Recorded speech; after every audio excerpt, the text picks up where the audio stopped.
Hello. I am super excited about this conversation today. I'm Kelsey Matheson. I'm one of the owners of Anamaya Resort and Retreat Center in Costa Rica. Colynn is actually my yoga teacher when I did my YTT. She was my teacher. She's been also teaching in-house retreats, YTTs, special retreats at Anamaya now for, has it been a decade?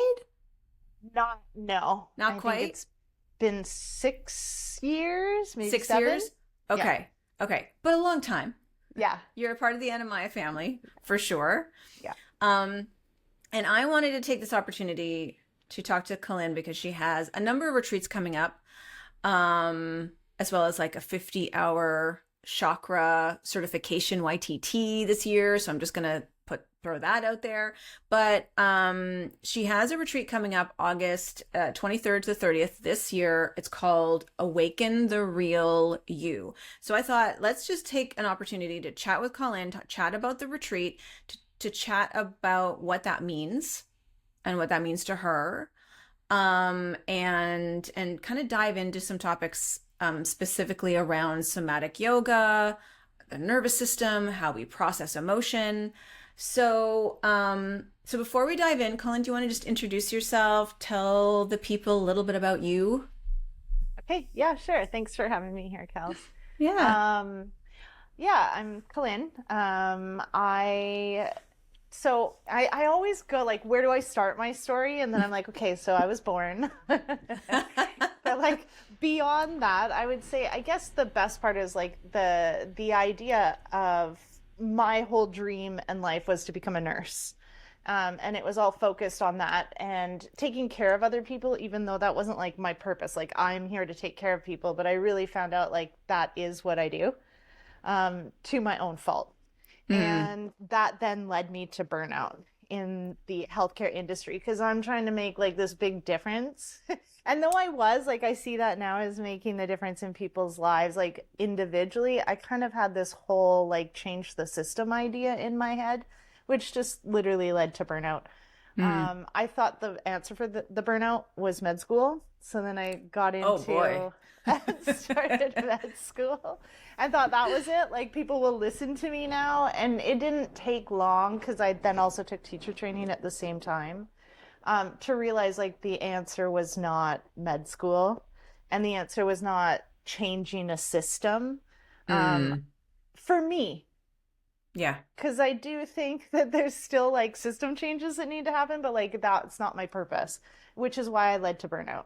And then I became a yoga teacher and I actually left all of that and then brought that medical knowledge to yoga and then ran with that, really dove in, 200-hour teacher trainings. It didn't take me long to do that because of the medical knowledge that I had. Right. Um, and then started offering retreats, etc., which is how I came into contact with Anamaya. I wanted to come to Costa Rica to run a retreat, and that started the relationship there. Which then it didn't take long until I moved to Costa Rica. Yeah. And actually, through a lot of interesting and hard times, my relationship with the people at Anamaya is really what helped to ground and keep me there. Like they literally were my family when I didn't Mm, have family. hmm. So after some time, running retreats was great, but it felt like I want to do more. Like Mm, running a retreat on vacation and offering some yoga, that's cool. But what I really love is the people that really want to go deep and that it's impactful in their lives, which has led me to a conversation with you. Like, I want to do more. I love somatic hmm. yoga.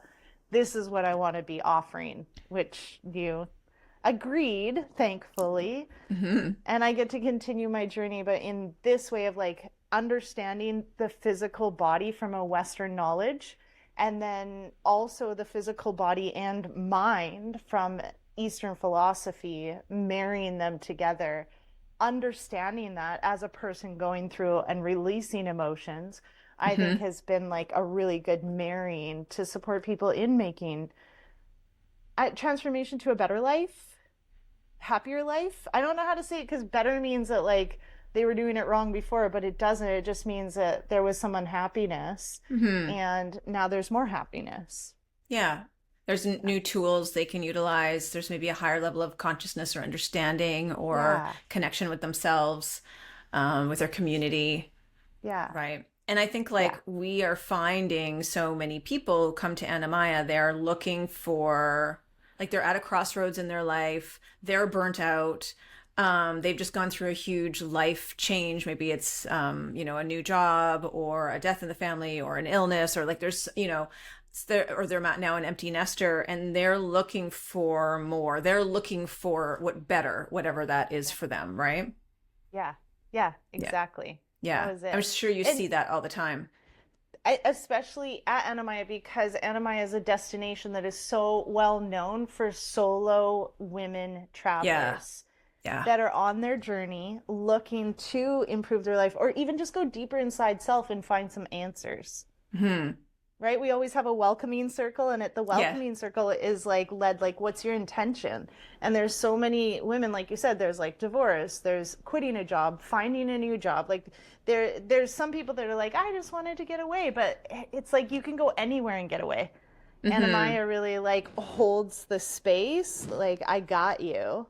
Yeah. And then for people to move through what it is that they're there to move through Yeah. and And be maybe safe. awaken and be safe. Yeah. In a safe space to be able to do Yeah. that, to awaken something that they are craving, to unleash Yeah. something that they're wanting to unleash. And they just need that space, that community, that facilitation to kind of get there. Yeah. And I then go agree home 100%. and it trickles in. There's a domino effect, right? It like Yeah. stays with them. It's not like the retreat's over at NMI and they're like, okay, back to their old life. Like we hear over and over and over again, like I changed the way I eat. I changed the way I interact with my loved ones. I changed, Yeah. so many aspects of my life because Yeah. of that week at Anamaya. So we always say Yeah. like you can transform within 7 days. And I know it sounds a little lofty, but it's true. It is. It is 100%. And we see it all the time. That's how we Yeah. know we can make those claims, right? 100%. Yeah, Yeah. yeah. Okay, so let me talk about the theme of this week, awaken the real you. What does that Yeah. mean, especially from you coming from like Western perspective, Eastern perspective, marrying the two? Like what does that mean for you? Right. So I think really just it's so confusing. Even coming from Costa Rica and being back in Vancouver, being back in the family, like being back in a life that I left so many years ago. It's so I just like back into it. Like I gotta take care of myself and I gotta go and I gotta do this and I gotta make sure everybody's okay. And I like it's exhausting. I feel a Yeah. lot of emotion. And I kind of want to run away again because Hmm. it feels like there's just so much. So I do appreciate being able to come back and like be in the real world. Sure. Yeah, I yeah. don't know Quote what that unquote. means, but like, yeah, being here and realizing that there's a lot of me taking on things that aren't mine. And I Hmm. become very buried under like being this people pleaser and kind of I've been the doormat for my family for a very long time and then also the mediator. So to Right. come back here reminds me like this isn't me. I'm not a doormat. I'm not a mediator and I don't actually have to take on that role when I come back. Who am I truly? And I was actually sharing this with my daughter right before we came down here. I was like, there was a part of me that's like, why am I here if it's just like full of drama? Yeah. Um, right? And I feel like, I'm like, and this isn't like it is when I'm at home. But she did say, like, when you're at home, you're stressing that you're not here. So now you're Right. here and you're thinking you should go home. So, like, also calling me out on my stuff. The Yeah. real me is love, right? The real me is like, it just like selfish, takes care of myself a little bit more than worrying about everybody else first. The real me can see the matrix. And Hmm. when I'm here, I feel like I fall back into the matrix. Roles. I got to be a Yeah. mom. I've got to be a grandma. I've got to like clean and I've got to cook sourdough and I've got to do like all these things that I think I have to do that I don't even think like half of the people around me expect me to do. You And put that that's on not, yourself though. I do. And it's not the real me. Like the real me doesn't always show herself here because I have so many roles that I put upon my own self. Hmm. Yeah, So that's thinking that like, this is what you're supposed to do. even Yeah. unconsciously, because you're operating a very high level of consciousness. I know you and I know that. So it's just fascinating for it's like we're not broken. This is what happens. We will fall back Yeah. into, and like you're back in Vancouver or surrounded by family, like we'll fall back into the, those pressures that society puts on us just even like unconsciously. And then Yeah. you're able to catch yourself in it, which is good. But And most people don't, communicate. and communicate it. But Right. most people don't. Right. Right. This brings about my fascination with emotional intelligence. Mm. I kind of wish I had a different name because then it says like if you don't have emotional Right. intelligence that you're unintelligent. Intelligent. Yeah. Like that's not the reality because I literally just had a conversation with my daughter and I started to emote, like the crying came out and I felt like almost to a point of sobbing, which is not a place I often come to. And then I realized in that moment, oh, I'm trying to fix her. And I'm coming at her like, don't shut down, keep talking to me. But it's because I have a lot of emotion. I don't want to look at it. So now I'm looking at her. And that is emotional, like that's being emotionally unintelligent. Coming at her, let's fix you, instead of looking at the fact that like, whoa, I'm carrying a lot and I want to offload it. So I use an excuse of her to offload it. That is not the smartest around my emotions, but I also think emotions are like a chemical reaction in our body that literally take over everything. And so if I can find some compassion and forgiveness and realize like, oh, okay, at least this moment happened, that's where the intelligence comes from. Yeah. It's like, oh, that just happened. Let's talk about it. I got And to then emote. Okay, I feel better.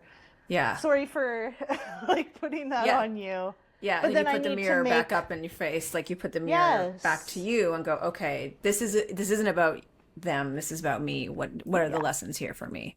Right. And it's so easy as a people pleaser to blame everything else on everybody else. But Not take technically responsibility. it's me, like not putting up a boundary. Yeah. Or yeah. And thinking that the consequences of putting up a boundary are going to be like, Devastating. catastrophic.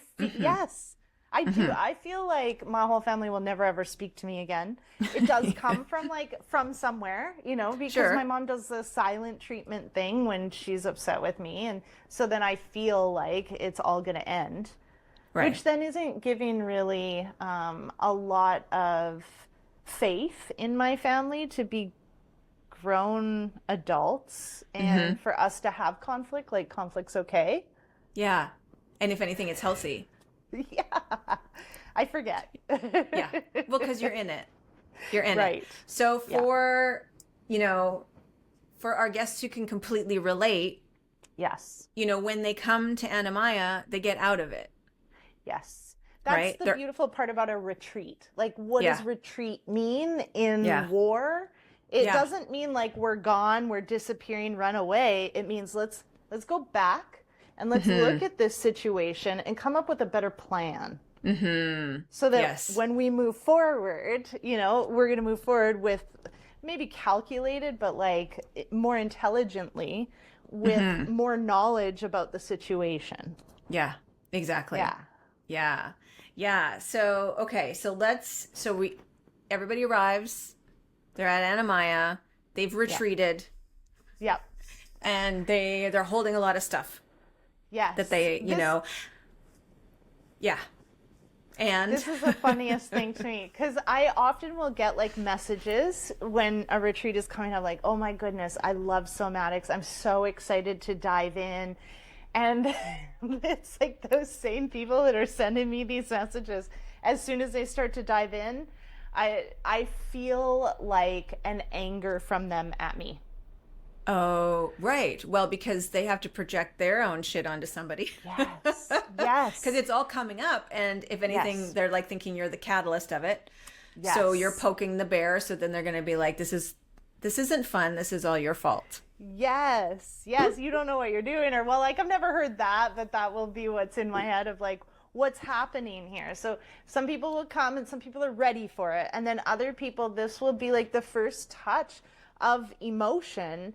And I have had people be open and honest, which I appreciate so much. Like, I run through different workshops and experiences that are meant to bring up emotion.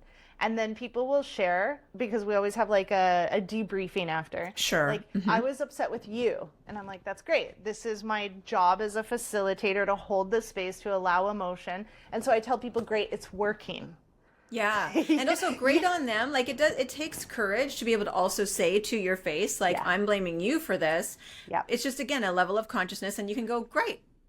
Yeah. Like, I know it's not me, and that's okay, Yes. but great that you can verbalize it. That's a part of, I think, the healing process as well. Just recognizing that, because you will Yes. take that home with you, recognizing that, like, circumstances are not the cause of the emotions that are being poked or triggered, so to speak. So many people ask me questions in teacher training, in retreat, about specifically like holding space for this. I always say, like, once you awaken, you no longer judge those who sleep.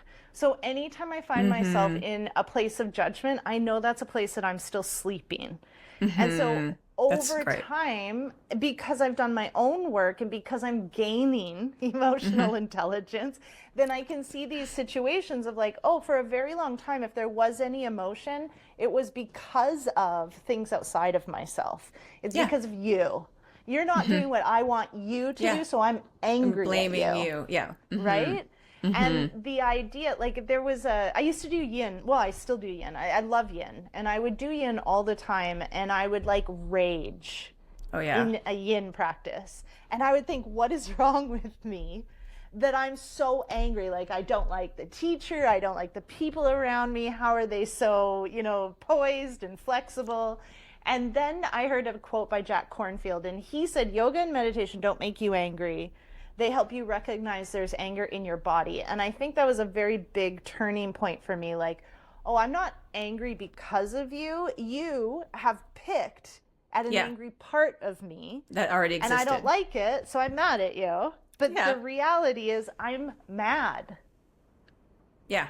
period. Yeah. Yeah. And if I let that go in a healthy way, then I wouldn't be mad at you, because there would be nothing to pick. Yeah. Yeah. That's what I hope people leave the somatic retreats with, is like, emotions are okay, and when we actually deal with them on the regular, they're healthy emotions. When we don't deal with them, they're very toxic. And so that's where the explosions come from, and like, I didn't know what to do and I just cried. Like, those kind of emotions, those aren't like healthy, but they're like bubbling at the top.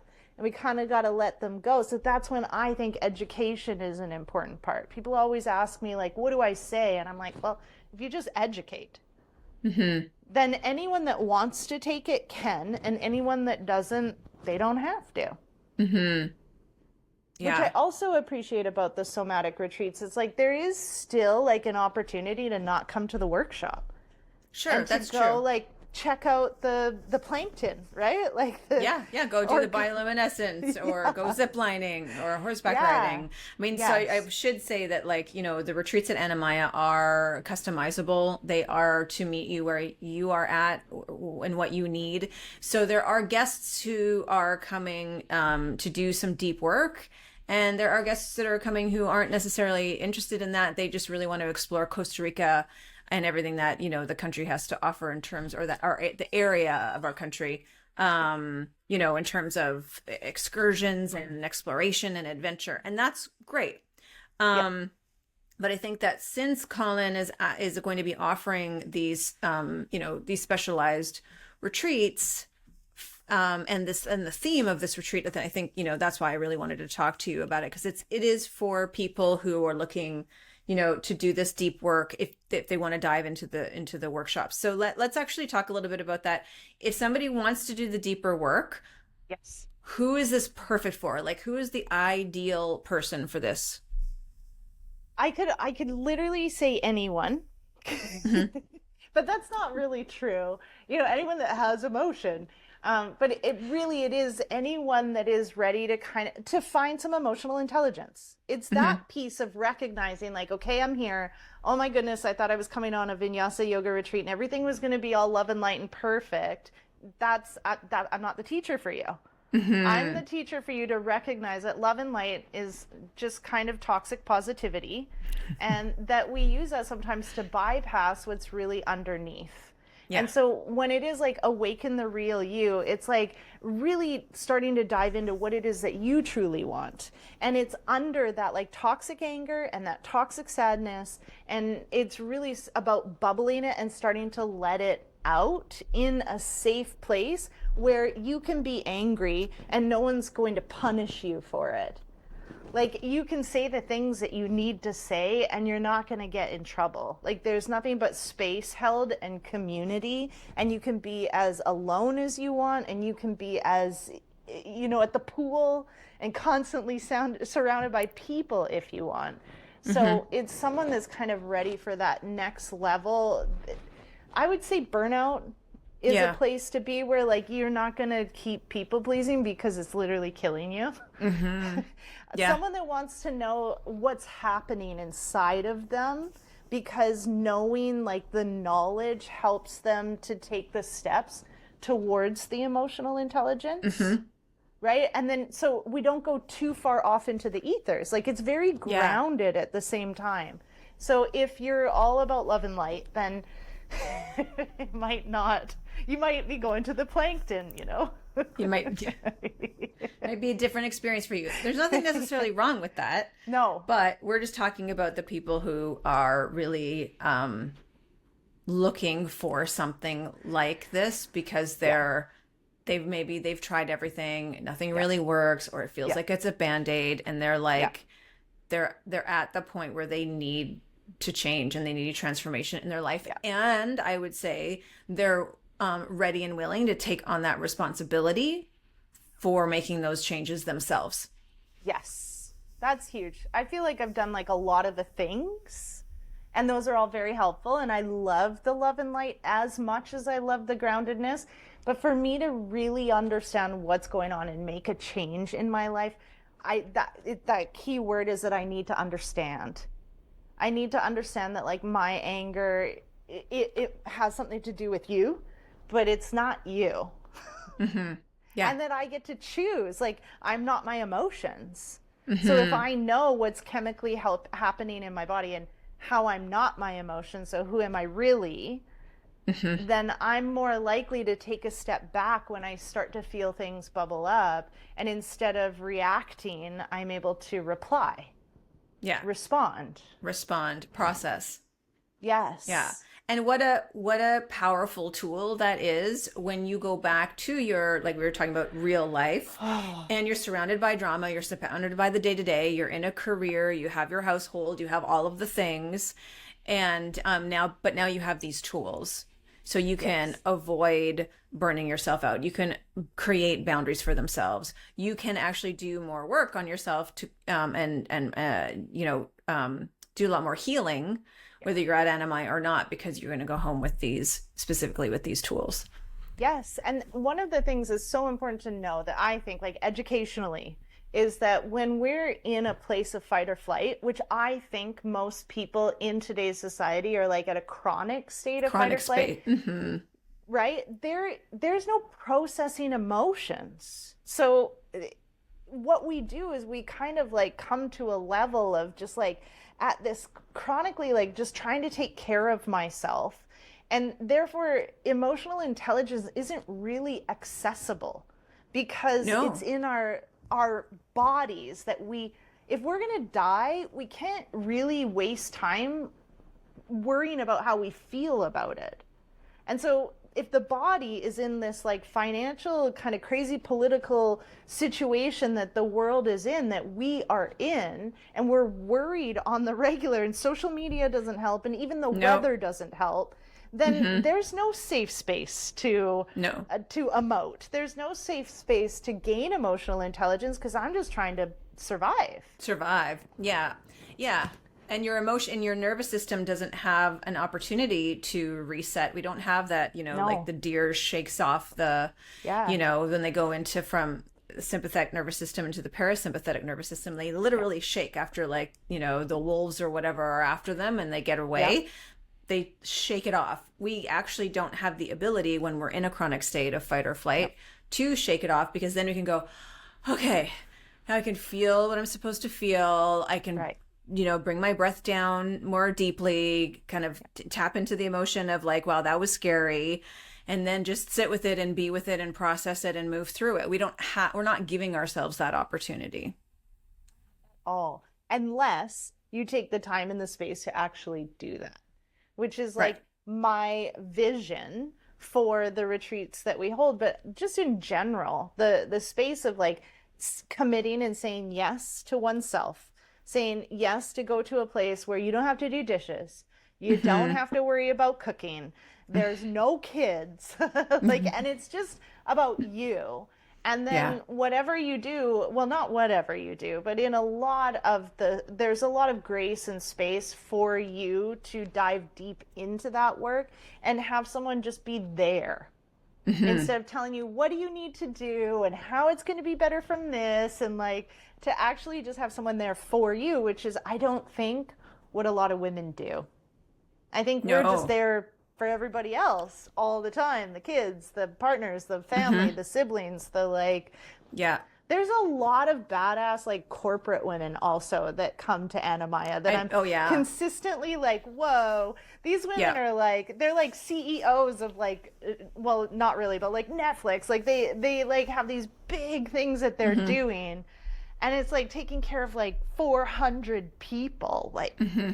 Yeah. whoa. Yeah. Yeah. Absolutely. And they need that space.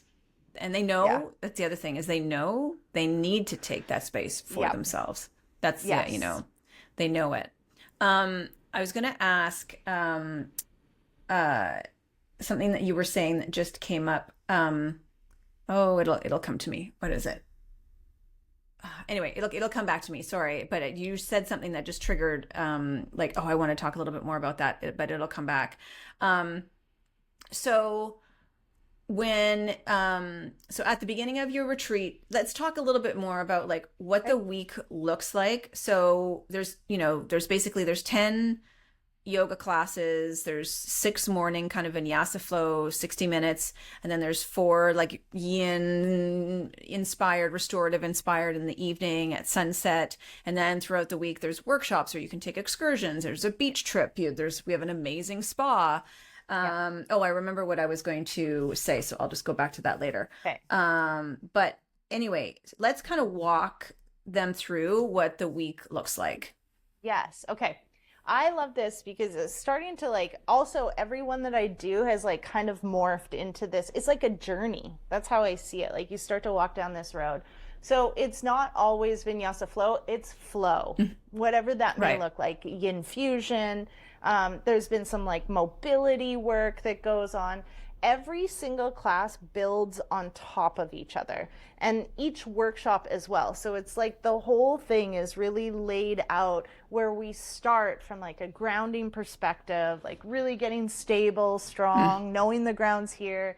And then we Arriving. go Mm-hmm. arriving, centering, and then we go like Mm-hmm. up a little, like level by level by level. And then the workshops are just teaching us like educationally what's happening in our bodies, what are our stories, what are kind of guiding us through this. And then some of them are actually like practices that you can take home. So I tell people it's like a tool belt. You came and there's a lot of empty pockets, but also there, you came with your own Sure. tools as well. So Mm-hmm. I want to kind of like fill some of those empty pockets. So every single thing that we do is a tool for you to take home.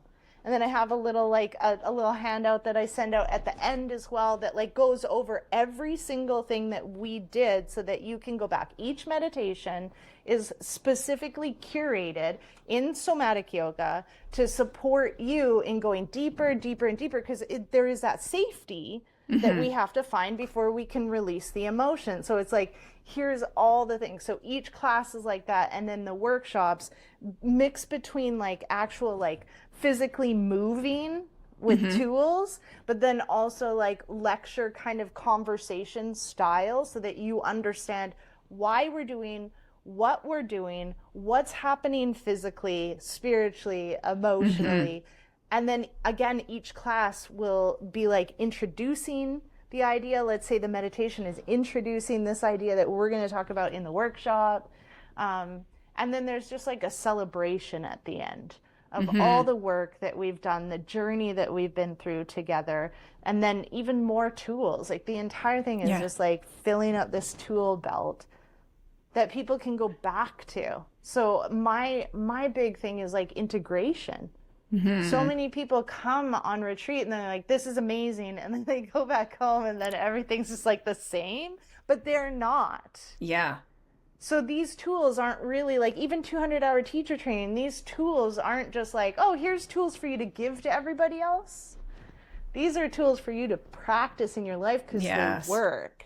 They shift things. You can do them once and feel amazing. Imagine if you did it on the regular, not every day, but like, I mean, we're weekly, human. monthly. Like if you just did this stuff when you were angry, and then here's an anger practice. You wouldn't be so angry at the person in front of you. You'd realize, oh, I have anger. You'd do your little thing. And then you would feel better and be able to like approach that person from an emotionally intelligent standpoint. Yeah. So and then deal with the situation in a more effective and efficient way. Yeah. Instead of so just like knee-jerk reaction, that we typically, we blow up, we freak out, and we blame. Yes. And all those things are also normal too, because then as we start to move through like letting it out, then we start to like the self-soothing part of like all these things are okay as well, because none of us are perfect, and how quick we can be to judge. So when we realize that we're constantly judging others, but we're also like judging ourselves. And then there's this worry about like what other people think, and then the constant like going back. Each practice is like literally walking people through. Here's what can happen, and here's how you can handle this situation. It's great. Here's the card you pull for this. Here's the the hammer for this nail. Yeah. So what if we have some guests who are like, this sounds awesome, but I don't have a regular yoga practice. This sounds like advanced for me. That's perfect. Do you know, it's actually kind of the opposite sometimes. I think when someone has like a really strong practice and they believe like what they have found is like the thing, I find that sometimes those people can be more resistant to the practices because they already have an idea like this is the thing, so I don't know what you're doing. Or some people are so into yoga that they don't see other practices as yoga. Okay, interesting. Yes. So when someone, I mean, it's for everybody, all levels, 100%. Like I can challenge you, and I can also like support you with your broken leg at the same time. So it's like, it's all levels, but I really appreciate when someone just doesn't, they come in like not knowing a lot, because then I'm like, oh, that's awesome. There's not a lot of you that's going to be like, wait, hold on, that's not yoga, or something like that. Yeah. I should mention too that one of the ways that we vet our teachers like you, because we bring teachers from all around the world to do these these in-house Anamaya special retreats, and one of the things that we look at are teachers who can hold space for a group of people, and some of them, they might have been practicing for decades, and others it might be literally the first time on the mat and everything in between.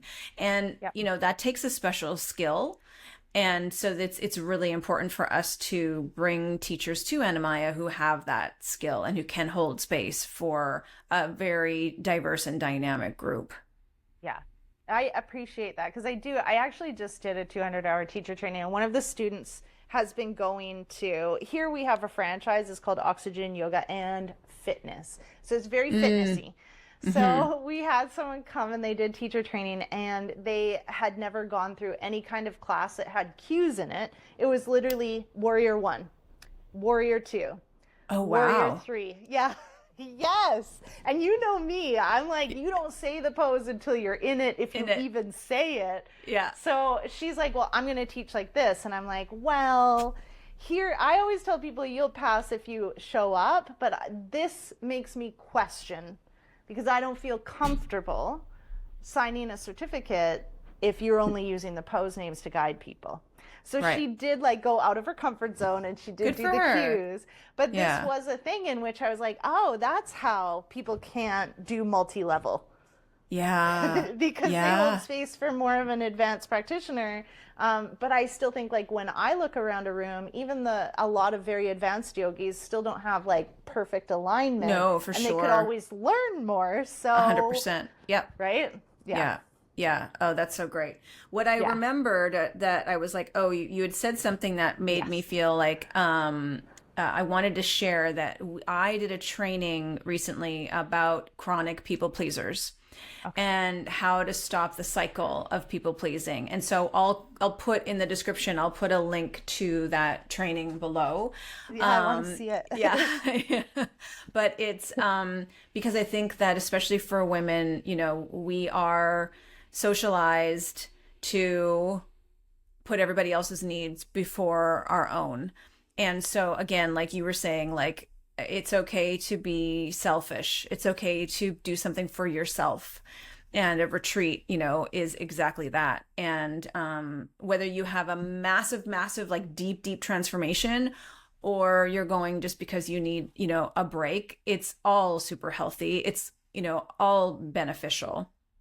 But we do see just, you know, based on our conversation here, you and I, we've seen so many groups go in and out of Anamaya, and especially solo women travelers who are busy women and who are burnt out, who are burning the candle at both ends, and who are putting everyone else's needs before their own. And then they finally land at Anamaya. They take in that epic freaking view. They're surrounded by the beauty of Costa Rica, as well as like-minded community, and Yes. have a teacher like yourself who's holding space for them to just go, oh my gosh, like I can just let go, release, and be. It's, I mean, when you get on an airplane, right? What do they say in the, unlikely event of the loss of cabin pressure, take that mask and go put it on everybody else? Absolutely not, because you'll die. You'll die trying to take care of everybody else, and they'll be alive, and they'll be sitting there like, oh, that's so sad. Like, that sucks. And then they'll take care of themselves anyways. How amazing. So no, it's Yeah. like in order for you to help people, you need to be alive. So put that oxygen mask on first. And for some Yeah. reason, like selfish has become like a bad thing. Yes. Yeah. And I do find that like there's a difference between taking care of self and then being like extremely selfish, which I think it's the new name of like narcissistic now Yes. in these Yes. days. Yes. There is a big difference. Yeah. I'm not really into people that like, I mean, I've shared a lot with my granddaughter. My granddaughter's going through a lot. My daughter's going through a lot. And then I've got family members that are like, I can't believe you didn't this. And it's like, all right, wait, I just saw my granddaughter's heart. Like, how many hearts have you seen in your life? You know, like, this is crazy. And we're worried about you right now. So not cool. Great. I'm glad you got that oxygen mask on 24/7 and you're not helping anybody else ever. That's cool for you. But like, and at the same time, like, that's also their choice. But Yeah. I've been one that's just been running around putting on everybody else's mask, and I'm Yeah. like dragging myself on the floor, like, and I'm kind of over it. Like, that's on me too. So It it is. is It's, time yeah. to grab the Yeah. mask and put it on and take care Yeah. of myself and still care about the people around Yeah. me. Because you won't be able to take care of your daughters, your granddaughter, like unless you put that oxygen mask on. And you have a workshop for the week in August. It's called Self-Care First, Embrace Your Inner Oxygen Mask. Do you want to talk a little bit about what you're going to go through in that workshop? Yeah, it's really specifically, like, again, it builds on everything else. So the thing that I love about the somatic retreats is like there's a guideline and a journey, but it all depends on who's showing up, right? That's going to kind of guide and facilitate the conversations in any way. So you could come to one and then come to another, and yes, we're doing the same workshops, but it's a completely different retreat. So Right. it could alter, but really it is about this idea or concept of everything we've talked about throughout, of like taking care of everybody else and then not even knowing like what's my own hobby. I don't even know like what brings me joy because I've thought that what brings me joy is bringing everybody else joy, but now that I'm burnt out. So it really is about that idea of like, if you're not taking care of yourself, you are going to be that person on the floor, like dragging yourself.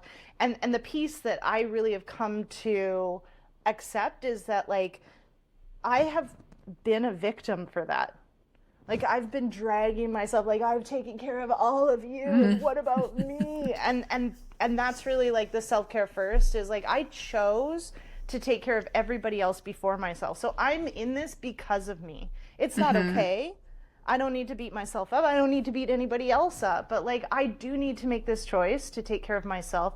And the entire retreat is full of self-care practices. Yeah. So it's really that workshop is about integration. Yeah, because it's one of the last, if not the last workshop of the week, right? Yep. Yeah, so you're integrating everything that they've learned. And I think you brought something else up. So if you've done one of Colynn's, because every retreat you have slightly different themes and all of that, and some are the same. But if you have done one of Colynn's retreats in the past, and you've done the self-care first, put your own oxygen mask on first, like workshop, you can do it again, and you will hit a whole other layer of your journey, of your process, of your, of that healing. Because some people think, I already did that retreat, so I'm going to do something different. It's like, you can do these multiple times, and every time you will get something really profound out of it. If you think about Bikram yoga being such a popular yoga for so long, not because of the drama and all of that stuff, but the reality is that it was the same postures over and over again. It was the most popular yoga that was in the Western world. Why?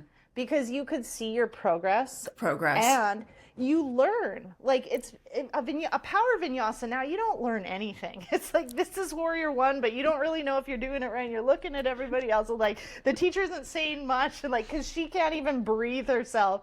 So there's like this constant like bypassing of being busy. Whereas Bikram, really, it was a hatha class. You did the same postures. So you got a deeper understanding every time you did it. And did people get bored? No way. They did 90-minute classes 2 times per day is what I saw. And I was like, whoa, these are dedicated, like strong yogis. But again, then only thinking this is yoga, but there's more to it. So repetition is key. We have been under repetition on the regular without realizing it. We're repetition in social media, repetition in the news, repetition like in our lives. So when we believe a thought over and over and over again, that becomes our truth. And the reality is like it's a truth, but it's not the truth. And so when a different truth comes into our lives, the only way it's actually going to become our truth is if it keeps repeating. So Bob Proctor, one of my favorite coaches in the world, was all about repetition. I could literally like be his spokesperson to tell you every story that he shared over and over and over again, all his friends' names, all of that. So repetition really is key. So even if you weren't doing somatic and you were coming to the New Year's retreat, it's always, it's the same layout, but it's always different because it's not so like concrete that this is the only truth. It goes with like where people are in their lives. And then someone gets like, okay, we talk about stories and what's your story? And those literally guide you from when you're 3 years old. And so someone will get like an idea of a story.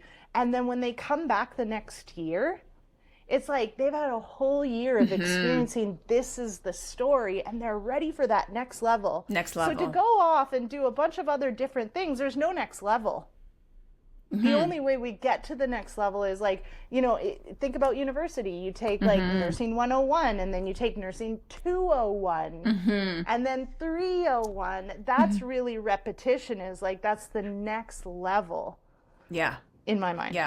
No, I think that's really powerful. It's like in the school system here, I think it's every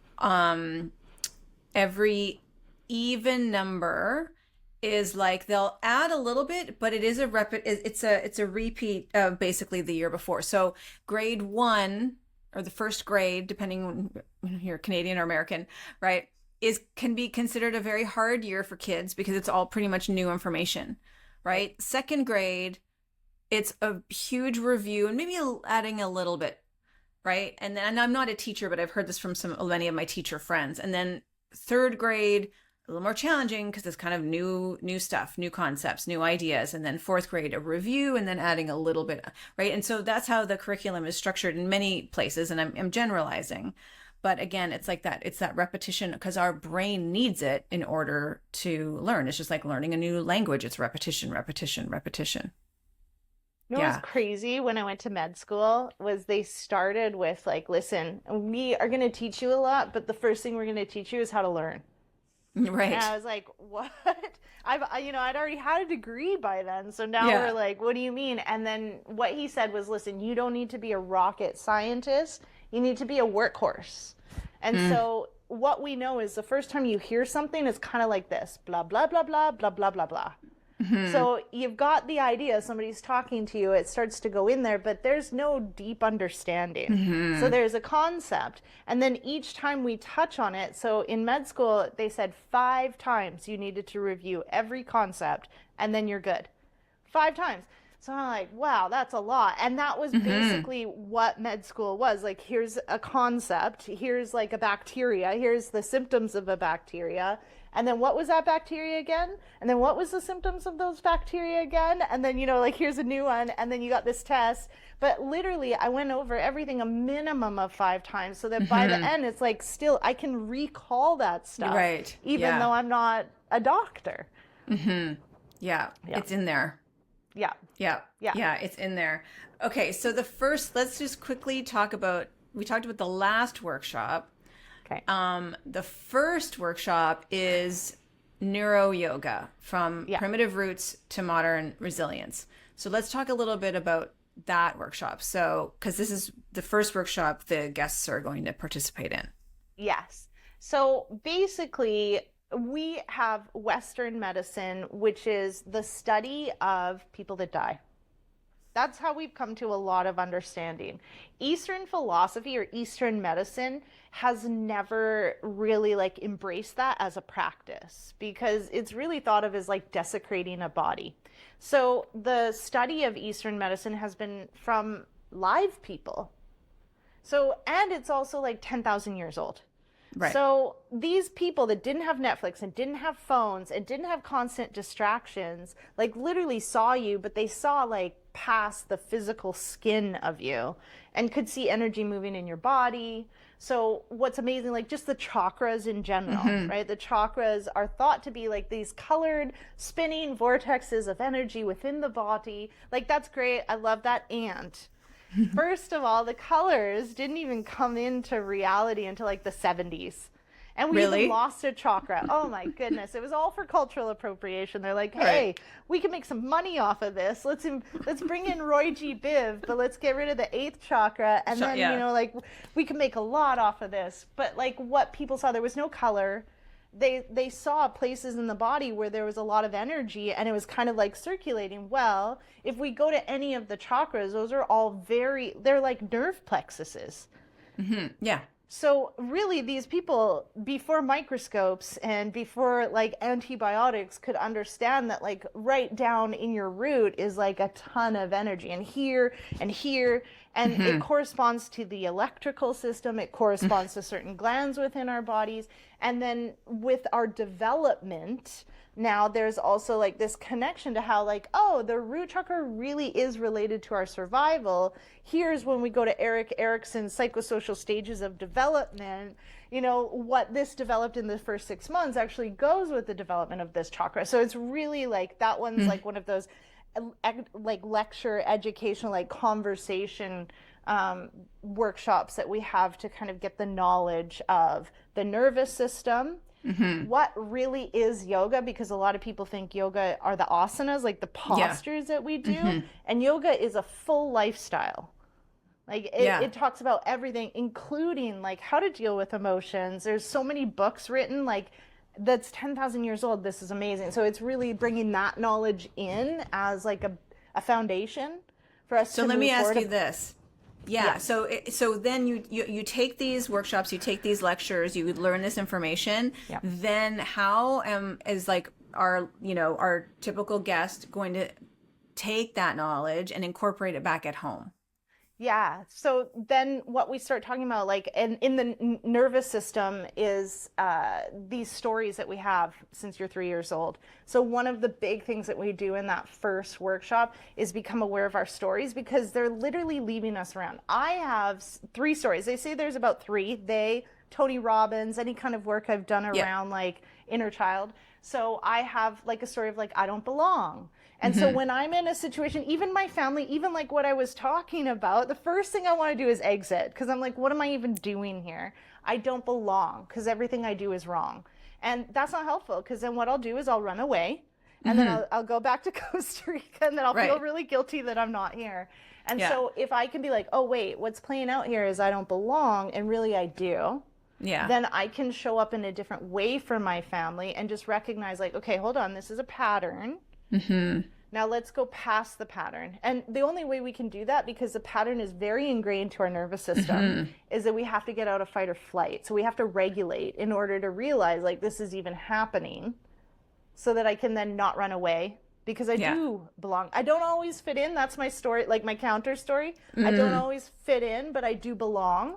And then from that understanding of like, okay, I was trying to run away because I think this, but the truth is this. Now I can actually show up as a different mom than running back to Costa Rica. Right. So that's really like key of understanding like how they come together. Yeah, it's great. Yeah. That's awesome. So if there's one thing that you could share with people who are like, okay, this sounds really interesting. Like, what do you want to, what do you want them to know? Just as an overview of why this retreat, but any of your retreats really, at Anamaya are so profound and powerful and so needed right now in this world. Right. I love that. I think I'm going to go with, there's so much I want to say to that, but I think I'm going to go with the fact that, first of all, that we have such a strong relationship, you, me, Anamaya, that people don't have to worry about the fact that like when you come to the retreat and then you leave, you're on your own. Like there's so much support, period, from Anamaya, from the staff. I would even say from you, but I don't want people like calling you all of a sudden now being like Colynn said, but like also me, like I don't have to worry about anything with you guys that I'm like overstepping. Like I'm just there and I'm available. And so people do reach out like, hey, this happened. And we keep a group so that people can keep that community. And then I love that people come back. Like I have people that come back and then they're in several groups. And I love that. Like, and then also that whenever we're there, that we're also like updating people like, look who we saw. And then also here's Anamaya just for a breath of fresh air. And you're never really on your own. Like we just want you to come so that we can have your money and say we're transformational. Like it really is like all stages of life, before, during, and after.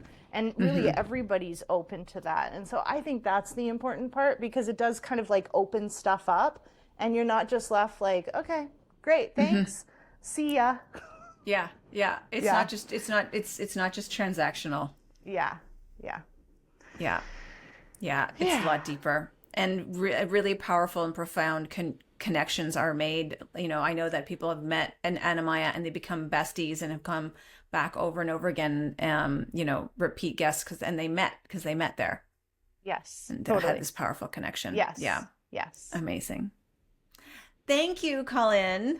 Thank you. This was awesome. I'm so passionate. I just love being able to talk about this. So awesome. Yeah. I think it's so important, and I think more people need this in their lives right now, especially with everything that's going on around the world. And I think you are such an amazing facilitator and teacher and friend, and woman and grandmother and mother. I still can't believe you're a grandmother now. I know. Crazy. So crazy. Yeah. Anyway, thank you for awesome. doing this. Thank you, and we super, super appreciate you and everything you do. Same. Thank you very much.